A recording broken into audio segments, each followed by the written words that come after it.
vektorit h ja t. Siirretään vektori t alkamaan vektorin h loppupisteestä. Tällöin summavektori alkupiste on vektorin h alkupiste ja loppupiste on vektorin t loppupiste. Tarkastellaan edellä kuvattuja vektoreita h ja t. Piirretään ensin vektori t ja lisätään siihen vektori h. Ja näin saadaan summavektori t plus h. Huomataan, että vektorien yhteenlasku on vaihdannainen. Useamman vektorin yhteenlasku tapahtuu asettamalla vektorit peräkkäin. Kuvassa on summa h plus t plus f. Tarkastellaan nyt samaa summavektoria. Kuvista voidaan päätellä, että kuljettaessa kumpaa tahansa reittiä saadaan tulokseksi sama summavektori. Tämä on vektoreiden liitännäisyysominaisuus.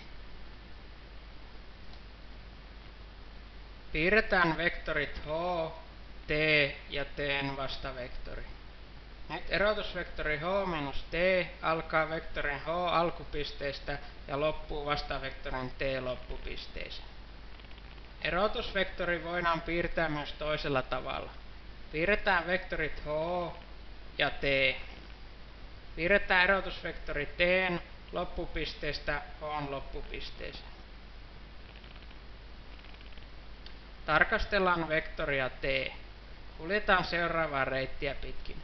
Ensin vektoria p pitkin, sitten vastaan vektoria c ja lopuksi pitkin vektoria d. Näin ollen vektori k voidaan esittää vektorien a ja t avulla. Edellä määritimme vektorin t, joten